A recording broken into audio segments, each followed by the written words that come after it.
Friends, welcome to my channel ఆహా cooking with Roja. Day 9 సిరీస్లో మనము లంకపిండి, అలాగే దీన్ని బొంబాయి చట్నీ అని కూడా అంటారు.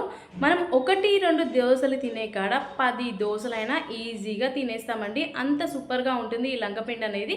ఎలా చేసుకోవాలో కూడా వీడియో చూపిస్తాను. ఫుల్ వీడియో వాచ్ చేసింది. ఫస్ట్ టైం కనుక మీరు నా ఛానల్ని చూసి ఉంటే లైక్ చేసి షేర్ చేయండి, సబ్స్క్రైబ్ కూడా చేసి బెల్ ఐకాన్ ప్రెస్ చేసి నోటిఫికేషన్ ఆన్ చేయండి.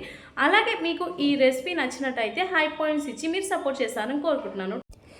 లంకపిండి ఎలా చేసుకోవాలో చూపిస్తాను. స్టవ్ వెలిగించి కడాయి అనేది పెట్టేశాను. ఇక్కడ 2 టేబుల్ స్పూన్స్ ఆఫ్ ఆయిల్ అనేది మనం యాడ్ చేసిన తర్వాత 1 టేబుల్ స్పూన్ ఆవాలు, అలాగే 1 టేబుల్ స్పూన్ జీలకర్ర అనేది యాడ్ చేసేసేయాలి. ఇక్కడ సన్నగా పొడుగుగా కట్ చేసుకున్న పచ్చిమిర్చి కూడా యాడ్ చేసుకోవాలి. నేను 5 నుంచి 6 పచ్చిమిర్చి యాడ్ చేసేసుకున్నాను. అలాగే ఈ రెసిపీకి ఆనియన్స్ కానీ టమాటోస్ కానీ పొడవుగా సన్నగా కట్ చేసుకొని వేసేసుకోవాలి. కరివేపాకు కూడా వేసేసాను. వీటిని ఒకసారి మిక్స్ చేసేసుకుందాము. ఇది చాలా సింపుల్ అయిన ఈజీ అయిన రెసిపీ అండి. మార్నింగ్ బ్రేక్ఫాస్ట్లోకి చాలా ఈజీగా ఉంటుంది. ఒక 3 మినిట్స్లో అయిపోయే రెసిపీ అండి. ఇప్పుడు దీంట్లో 1/2 టేబుల్ స్పూన్ పసుపు, అలాగే 1 టేబుల్ స్పూన్ అల్లం వెల్లుల్లి పేస్ట్ కూడా మనం యాడ్ చేసేసుకోవాలి. ఈ రెసిపీ అనేది సైడ్ డిష్కి చపాతీ, పూరి, ఇడ్లీ, దోశ వీటన్నిటికీ కూడా చాలా బాగా ఉంటుంది. సూపర్ టేస్ట్ కూడా ఉంటుందన్నమాట. ఒకసారి వీటిని మిక్స్ చేసేద్దాము. మనకి ఆయిల్లోనే ఆనియన్స్ కానీ టమాటోస్ కానీ మంచిగా ఫ్రై అయిపోవాలి. చూస్తున్నారు కదా, మంచిగా మగ్గిపోతున్నాయి.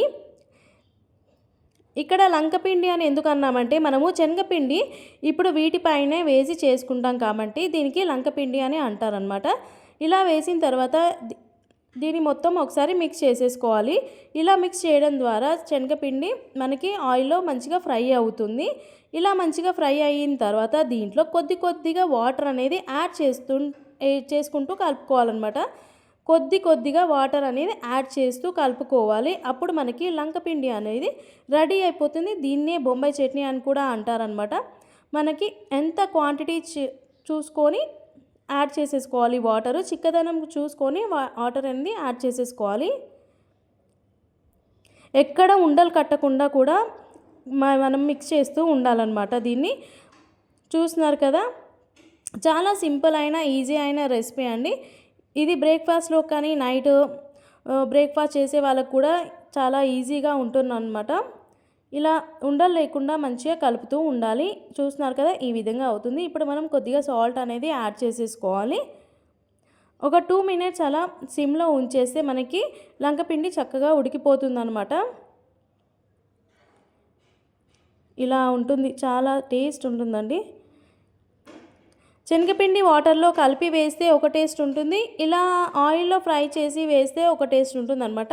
ఇది కూడా ఒక వెరైటీ రెసిపీ అండి. ఇలా చేస్తే సూపర్ టేస్ట్ కూడా ఉంటుంది. ఇప్పుడు లంకపిండి అనేది మనకి రెడీ అయిపోయింది కదా, కొత్తిమీర వేసేసి గార్నిష్ చేసేసుకుంటే మనకి ఈ రెసిపీ రెడీ అయిపోతుంది అనమాట. మీరు కూడా ట్రై చేయండి. నాకు కామెంట్ బాక్స్లో చెప్పండి, మీరు ఎలా వచ్చిందో కూడా కామెంట్ బాక్స్లో చెప్పండి. ఇప్పుడు నేనైతే ఇది దోశ సైడ్ డిష్కి అయితే తీసుకుంటున్నాను. మీరు కూడా ఫుల్ వీడియో వాచ్ చేసినందుకు చాలా థ్యాంక్స్ అండి. లైక్ చేయండి, షేర్ చేయండి, సబ్స్క్రైబ్ చేయండి. అలాగే ఇంకొక మంచి రెసిపీతో మీ ముందు ఉంటాను.